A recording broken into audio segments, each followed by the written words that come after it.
Assalamualaikum everyone, welcome to Vocabgram where you learn English with easy lessons. Daily vocabulary word is evasion. It was a request by Jamshed Ali Sumro, and Jamshed, here's your lesson. Evasion is a noun and it means the act of deliberately avoiding something or someone. देखें, evasion का मतलब ये होता है कि आप जानबूझकर किसी चीज को अवॉइड कर रहे हैं, उससे जान छुड़वा रहे हैं, उससे दूर भाग रहे हैं, उसको उससे छुटकारा पाने की कोशिश कर रहे हैं।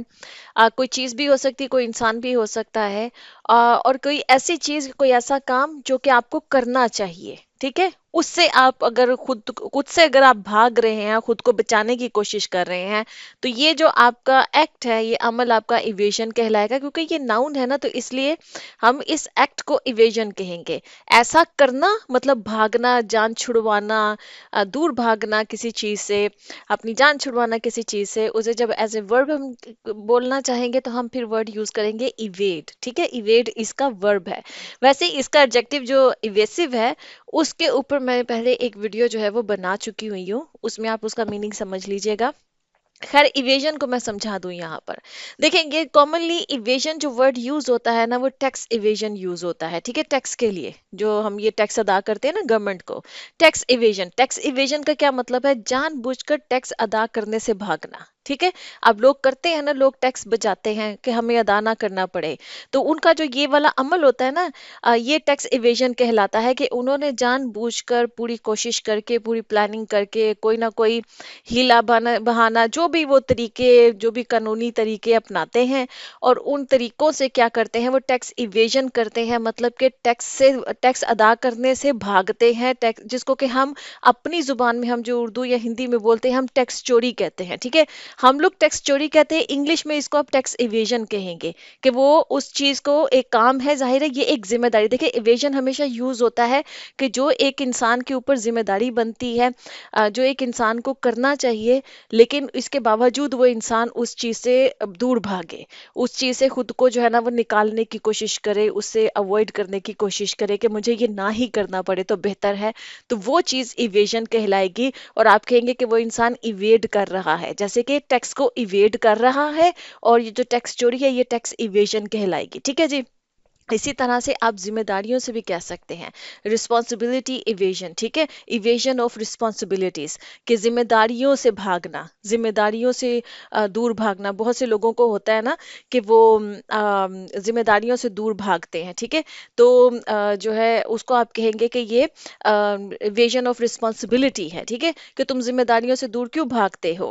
Why do you evade your responsibilities. अब यहाँ पर हम इसको एज ए वर्ब यूज करेंगे, क्योंकि हमारे जुमले में हमने जो जुमला बोला, मैंने भी जो बोला कि तुम जिम्मेदारियों से क्यों दूर भागते हो, ठीक है। तो यहाँ पर हम फिर नाउन यूज करेंगे, इवेड यूज करेंगे कि why do you evade your responsibilities, कि तुम अपनी जिम्मेदारियों से कन्नी कतराना, जिसको कह लें आप, मतलब उससे चोरी करना, अपनी जिम्मेदारियों से, चोरी तो नहीं कहेंगे, मतलब भागना, उससे दूर भागना, उसको अवॉइड करना कि मुझे मेरी ये रिस्पॉन्सिबिलिटीज अदा ना ही करनी पड़े, तो अच्छा है, ठीक है। अच्छा, मुझसे जो जमशेद था, उन्होंने उन्होंने लिखा हुआ था कि पॉलिटिकल इवेजन क्या होगी। तो पॉलिटिकल इवेजन, अगर आप, मुझे नहीं मालूम आपने ये कहाँ पे पढ़ा है, अगर मैं इसको समझाने की कोशिश करूँ तो इसका मतलब ये हो सकता है कि कोई जो लोग पॉलिटिक्स में इंटरेस्ट नहीं रखते हैं, वो कहते हैं जो भी हो रहा है होने दे, हमें क्या, हमारा क्या लेना देना इससे।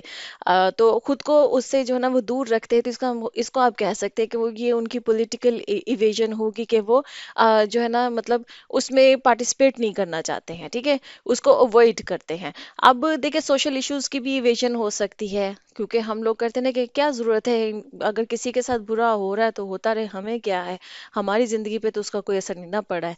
लेकिन ऐसा नहीं करना चाहिए, आपको आवाज उठानी चाहिए, क्योंकि खुदा ना ख्वास्ता कल को वो चीज हमारी जिंदगी पर भी असरअंदाज हो सकती है, ठीक है जी। तो इवेजन को समझ लीजिए कि कोई ऐसी चीज जो आपको करनी चाहिए, और वो इंसान वो ना करे, उससे दूर भागे, उससे अपनी जान छुड़वाए, और कोशिश करे कि मुझे ना ही करनी पड़े, तो वो जो उसका एक्ट है वो इवेजन कहलाएगा। और ये आप किसी इंसान के लिए भी इस्तेमाल कर सकते हैं, किसी इंसान से दूर भागना, किसी इंसान को अवॉइड करना, तो उस इंसान किसी के से भी आप कह सकते हैं कि उसकी इवेजन हो रही है, ठीक है। तो वैसे ज्यादातर ये जो है ना किसी काम के लिए यूज होता है। अच्छा जी, चलिए जी, इसके सेंटेंसेस देखते हैं। जैसे फर्स्ट सेंटेंस है, as a father your evasion of responsibilities is unforgivable. ठीक है, अगर किसी इंसान ने अपने बच्चों की जिम्मेदारियां अदा ना की हो, तो बच्चा अपने फादर से कह सकता है कि बाप होने की हैसियत से वो जो आप अपनी जिम्मेदारियों से भागे थे ना, वो अनफॉरगिवेबल है। मतलब वो नाकाबिले माफ़ी है, आपको उसकी माफ़ी नहीं मिल सकती है कि आपने एक बाप होने की हैसियत से अपनी जिम्मेदारियां जो है ना वो नहीं अदा की, आप उनसे दूर भागे हैं। Second example is the government is doing its best to evade elections, but for how long? ठीक है, आजकल हमारे मुल्क की सिचुएशन है ये कि हमारी जो गवर्नमेंट है वो अपनी बेहतरीन कोशिश कर रही है, अपनी पूरी कोशिश कर रही है टू इवेड इलेक्शन। ठीक है, यहाँ पर मैंने एज ए वर्ब इसको यूज कर लिया है कि इलेक्शंस को से बचने के लिए। ठीक है, अब यहाँ पर अब इसको बा मुहावरा तर्जुमा करेंगे तो हम ये कहेंगे कि इलेक्शन से बचने की वो पूरी कोशिश कर रहे हैं, बट फॉर हाउ लॉन्ग, लेकिन कितनी देर के लिए, मतलब कितनी देर वो बच सकते हैं, क्योंकि दे नो कि once they are in elections they are going to lose it. ठीक है, तो that's why they are evading elections. लेकिन फॉर हाउ लॉन्ग, कितनी देर वो इलेक्शंस को इवेड कर लेंगे, सूनर और लेटर इलेक्शंस तो करवाने पड़ेंगे। ठीक है जी।